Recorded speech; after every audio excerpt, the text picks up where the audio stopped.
ನಮಃ ಶಿವಾಯ. ವೀಕ್ಷಕರೇ, ಇವತ್ತಿನ ವಿಷಯ ಕುಂಭರಾಶಿ 2026ರ ಭವಿಷ್ಯ.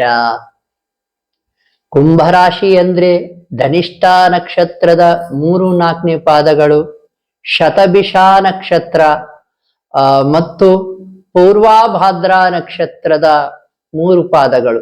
ಈ ಎಲ್ಲಾ ಪಾದಗಳು 1, 2, 3 ಪಾದಗಳು ಶತಭಿಷ ನಕ್ಷತ್ರ, ಧನಿಷ್ಠ ನಕ್ಷತ್ರ ಮತ್ತು ಪೂರ್ವಾಭಾದ್ರ ನಕ್ಷತ್ರ. ಈ ನಕ್ಷತ್ರಗಳ ಕೆಲವು ಪಾದಗಳನ್ನು ವಿವರಿಸಿದ್ದೇವೆ. ಅವರು ಕುಂಭರಾಶಿಗೆ ಒಳಪಡ್ತಾರೆ. ನೋಡಿ, ಕುಂಭರಾಶಿಗೆ ಹೇಗಿದೆ ಭವಿಷ್ಯ. ಹೊಸ ವರ್ಷ ಬರ್ತಾ ಇದೆ. ಸಾಡೆ ಸಾತಿ ಬಹಳ ನಲುಗಿಸಿ ಬಿಟ್ಟಿದೆ. ಸಾಕಷ್ಟು ಜನ ಕುಂಭರಾಶಿಯವರು ನಮಗೆ ಕರೆ ಮಾಡಿದ್ದಾರೆ. ಎಲ್ಲರೂ ತಿಳಿಸ್ತಾ ಇದ್ದಾರೆ, ಎಲ್ಲರಿಗೂ ನೋವು, ಸೋಲು, ಬೇಜಾರುಗಳು, ಕೆಲಸಗಳು ಆಗ್ತಾ ಇಲ್ಲ. ನೋಡಿ, ಇನ್ನು 1.5 ವರ್ಷಗಳ ಕಾಲ ಕಾಯಿರಿ, ಸಾಡೆ ಸಾತಿ ಮುಗಿದೋಗುತ್ತೆ. ನೋಡಿ, ಗುರುಬಲದ ವಿಚಾರ ಇಲ್ಲಿ ನಾನು ಮಾತಾಡ್ತಾ ಇಲ್ಲ. ಯಾಕೆಂದ್ರೆ ಸಾಡೆ ಸಾತಿಯಲ್ಲಿ ಗುರುಬಲ ಏನೂ ಮಾಡಲ್ಲ. ನಿಮ್ಮ ಕರ್ಮಗಳು 5ನೇ ಮನೇಲಿ ಗುರು ಇದೆ ನಿಮಗೀಗ, ಆದ್ರೂ ನಿಮ್ಮ ಕಷ್ಟ ತಪ್ಪಿಲ್ಲ. ಏನು ಸಾಡೆ ಸಾತಿಯ ಅಂತ್ಯ ಭಾಗ ನಿಮಗೆ ನಡೀತಾ ಇದೆ.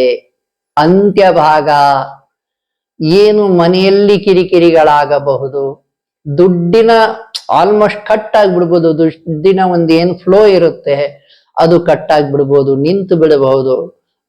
ಮನೆಯಲ್ಲಿ ಕಿರಿಕಿರಿ, ನೀವು ಯಾರಿಗಾದ್ರೂ ಕೆಟ್ಟದಾಗಿ ಬೈಬಹುದು ಅಥವಾ ಯಾರಾದ್ರೂ ನಿಮಗೆ ಕೆಟ್ಟದಾಗಿ ಬೈಬಹುದು. ನೋಡಿ, 2ನೇ ಮನೆಯಲ್ಲಿ ಅಶುಭ ಗ್ರಹ ಇದ್ದು ಅದು ಮಿತ್ರ ಸ್ಥಾನ ಆಗದೆ ಹೋದ್ರೆ, ನೋಡಿ, ನಾವಾದ್ರೂ ಬೇರೆಯವ್ರಿಗೆ ಕೆಟ್ಟದ್ ಬೈಬಹುದು ಅಥವಾ ಕೆಟ್ಟವರಿಂದ ನಮಗೆ ಬೇರೆಯವರಿಂದ ನಮಗೆ ಕೆಟ್ಟದ್ದನ್ನು ಮಾತು ಕೇಳಿಸ್ಕೊಳ್ತಕ್ಕಂತ ಇವಾಗ ಬಂದ್ಬಿಡ್ಬೋದು. ಆದ್ದರಿಂದ ಶಾಂತಿ ವಹಿಸಿ, ಶಾಂತರಾಗಿರಿ, ತಾಳ್ಮೆ ವಹಿಸಿ, ಸಮಚಿತ್ತರಾಗಿರಿ. ಮನೆಯಲ್ಲಿಯೂ ಕೂಡ ನಿಮ್ಮದೇ ತಪ್ಪಿಲ್ಲದೆ ಹೋದರೂ ಕೂಡ ನಿಮ್ಮ ಮೇಲೆ ಕಿರಿಕಿರಿ ಉಂಟಾಗಬಹುದು, ನಿಮಗೆ ಬೈಯಬಹುದು, ನಿಮಗೆ ತಪ್ಪು ಹೊರಿಸಬಹುದು. ನಿಮ್ದು ತಪ್ಪಿಲ್ಲದಿದ್ದರೂ ಕೂಡ ನಿಮಗೆ ತಪ್ಪು ಹೊರಿಸಬಹುದು. ಅಗ್ರೆಸಿವ್ ಆಗ್ಲಿಕ್ಕೆ ಹೋಗಬೇಡಿ, ಕೋಪ ತಳೆಯೋಕ್ ಹೋಗಬೇಡಿ, ಶಾಂತವಾಗಿರಿ. ಇನ್ನು 1.5 ವರ್ಷಗಳ ಕಾಲ ನೋಡಿ, ಶನಿದೇವರು ಶಿಕ್ಷೆ ಯಾವಾಗ ಬೇಕಾದ್ರೂ ಕೊಡ್ಬೋದು. ಸಾಡೆ ಸಾತಿಯಲ್ಲಿ ಮೊದಲನೇ ಭಾಗದಲ್ಲಿ ಅಥವಾ ಮಧ್ಯ ಭಾಗದಲ್ಲಿ ಅಥವಾ ಕೊನೆಯ ಭಾಗದಲ್ಲಿ. ಈ ಕೊನೆಯ ಭಾಗಕ್ಕೆ ಬಂದಿದ್ದೀರಾ, ಅಲ್ಲಿಯೂ ಕೂಡ ಆ ಮೀನ ರಾಶಿಯಲ್ಲಿ ನಿಮಗೆ ಯಾವ್ಯಾವ ಗ್ರಹ ಇದೆ ಅನ್ನೋದು ಕೂಡ ನೋಡ್ಕೋಬೇಕು. ನಿಮಗೆ ಜಾತಕ, ನಿಮ್ಮ ಕುಂಡ್ಲಿ ಬಗ್ಗೆ ಗೊತ್ತಿದ್ರೆ, ಯಾರಿಗಾದ್ರೂ ನಿಮ್ಮ ಜಾತಕದಲ್ಲಿ, ಕುಂಭ ರಾಶಿಯವರಿಗೆ ಹೇಳ್ತಾ ಇದ್ದೇನೆ, ಮೀನ ರಾಶಿಯಲ್ಲಿ ಸೂರ್ಯ, ಮಂಗಳ, ರಾಹು, ಕೇತು.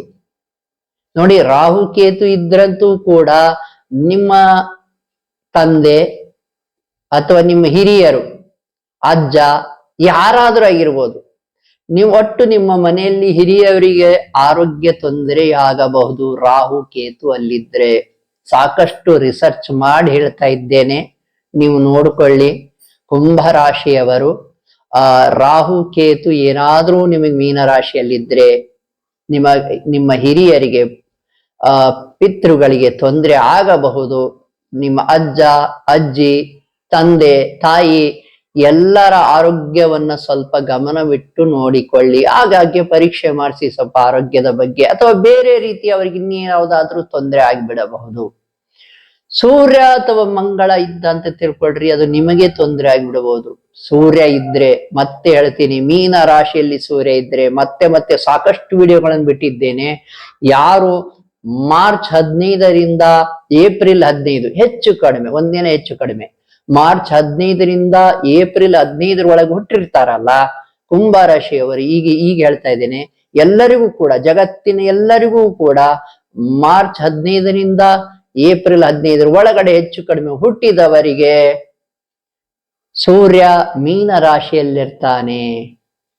ಸೂರ್ಯ ಮೀನ ರಾಶಿಯಲ್ಲಿರೋದು ಒಳ್ಳೇದೇ. ಆದ್ರೆ ಈಗ ನೋಡಿ, ಕುಂಭ ರಾಶಿಯವರಿಗೆ ಸಾಡೆ ಸಾತಿ ನಡೀತಾ ಇದೆ, ಮೀನ ರಾಶಿಯವರಿಗೆ ಸಾಡೆ ಸಾತಿ ನಡೀತಾ ಇದೆ. ಮೇಷ ರಾಶಿಯವರಿಗೆ ಸಾಡೆ ಸಾತಿ ನಡೀತಾ ಇದೆ. ಈ 3 ರಾಶಿಗಳವರು ಅಲ್ಲಿ ಯಾವ್ದಾದ್ರು ನೋಡಿ, ಮೀನ ರಾಶಿಯಲ್ಲಿ ಸೂರ್ಯ ಮಂಗಳ ಇದ್ರೆ ನಿಮಗೇ ತೊಂದರೆ ಆಗ್ತದೆ. ಮತ್ತೆ ಮತ್ತೆ ಹೇಳ್ತೇನೆ, ತುಂಬಾ ತೊಂದರೆ ಆಗೋ ಸಾಧ್ಯತೆ ಇರುತ್ತೆ. ಆದ್ದರಿಂದ ನೀವೇನ್ ಮಾಡ್ರಪ್ಪ, ಕಪ್ಪು ಎಳ್ಳು ದಾನ ಮಾಡಿ.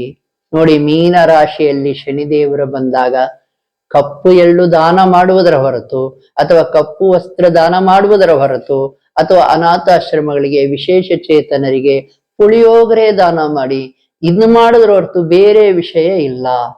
ಮತ್ತಿನ್ನೇನ್ ದಾನ ಮಾಡ್ಬೋದು ಅಂದ್ರೆ ನೋಡಿ, ಪಾದರಕ್ಷೆಗಳನ್ನು ದಾನ ಮಾಡ್ಬೋದು. ಅದು ಕೂಡ ಕಪ್ಪಾಗಿದ್ರೆ ಒಳ್ಳೇದು. ಈಗ ಕಲ್ಕಲರ್ ಪಾದರಕ್ಷೆಗಳು ಬಂದಿದ್ದಾವೆ, ಬೇಡ, ಅದು ಕಪ್ಪು ಪಾದರಕ್ಷೆಗಳನ್ನೇ ದಾನ ಮಾಡಿ ಬಡವರಿಗೆ. ನೋಡಿ, ಯಾಕಪ್ಪ ಪಾದರಕ್ಷೆ ದಾನ ಮಾಡ್ಬೇಕಂದ್ರೆ ನೋಡಿ, ಏನು ಪಾದರಕ್ಷೆಗಳನ್ನ ಯಾರು ಇಲ್ಲ ಅವ್ರು ಅಡ್ಡಾಡ್ತಾರಲ್ಲ, ಅವ್ರಿಗೆ ಬಿಸಿಲಿನಿಂದ ತಾಪ ಉಂಟಾಗ್ತದಲ್ವಾ, ಬಿಸಿ ಆಗ್ತದೆ ಕಾಲಲ್ವಾ. ಆ ಬಿಸಿಯನ್ನು ತಪ್ಪಿಸಿದ್ರೆ, ಏನು ಸೂರ್ಯನ ತಾಪವನ್ನ ತಪ್ಪಿಸಿದ್ರೆ ಶನಿದೇವರಿಗೆ ಖುಷಿ ಆಗ್ತದೆ, ಶನಿದೇವರು ತೃಪ್ತರಾಗ್ತಾರೆ.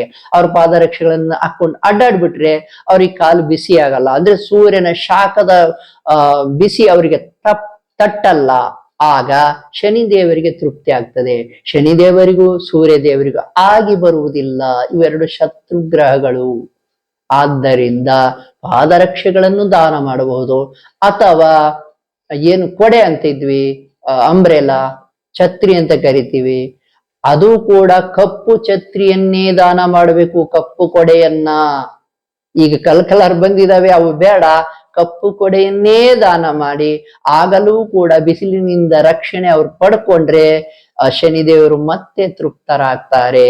ನೋಡಿ, ಅಸಹಾಯಕರಿಗೆ ಸಹಾಯ ಮಾಡಿ, ಯಾರಿಗೂ ಅನ್ಯಾಯ, ಮೋಸ, ವಂಚನೆ ಮಾಡ್ಲಿಕ್ಕೆ ಹೋಗ್ಬೇಡಿ. ಶನಿದೇವರು ಎಲ್ಲವನ್ನೂ ನೋಡ್ತಾ ಇದ್ದಾರೆ. ಸಾಡೆ ಸಾತಿ ಅಂದ್ರೆ ಕೆಟ್ಟದ್ದು ಅಂತ ಯಾವತ್ತೂ ಬಿಂಬಿಸ್ಬೇಡಿ. ಒಳ್ಳೇದು ಮಾಡಿದ್ರೆ ನಾವು ಈ ಜನ್ಮದಲ್ಲಿ, ಈ ಜನ್ಮದಲ್ಲೂ ಮತ್ತು ಹಿಂದಿನ ಜನ್ಮದಲ್ಲಿ ಒಳ್ಳೇದು ಮಾಡಿಬಿಟ್ಟಿದ್ರೆ ಸಾಡೆ ಸಾತಿಯಲ್ಲೇ ಅದ್ಭುತವಾಗಿ ಗೆಲ್ಲಿಸಬಹುದು ಭಗವಂತ. ನೋಡಿ, ಸಾಡೆ ಸಾತಿ ಇತ್ತು, ನರೇಂದ್ರ ಮೋದಿಯವರು ಅದ್ವಿತೀಯವಾಗಿ ಗೆದ್ದಿದ್ರು. ಶ್ರೀ ನರೇಂದ್ರ ಮೋದಿಯವರು ಪ್ರಧಾನಮಂತ್ರಿ ಆಗಿದ್ದಾಗೆ ಸಾಡೆ ಸಾತಿ ನಡೀತಾ ಇತ್ತು, ತುಂಬಾ ಹೆಚ್ಚಿನ ಮಟ್ಟಲ್ಲೇ ಗೆದ್ದಿದ್ರು. ಆದ್ರೆ ಸಾಡೆ ಸಾತಿ ಮುಗೀತು, ಅದು ಅಷ್ಟು ಸೀಟ್ಗಳು ಬರ್ಲಿಲ್ಲ, 240 ಸೀಟಿಗೆ ನಿಂತ್ಕೊಂಡು ಹೋಗ್ಬಿಡ್ತು ಬಿಜೆಪಿ. ಅಂದ್ರೆ ಸಾಡೆ ಸಾತಿ ಕೆಟ್ಟದ್ದು ಅಂತ ಯಾವತ್ತೂ ತಿಳ್ಕೊಬೇಡಿ.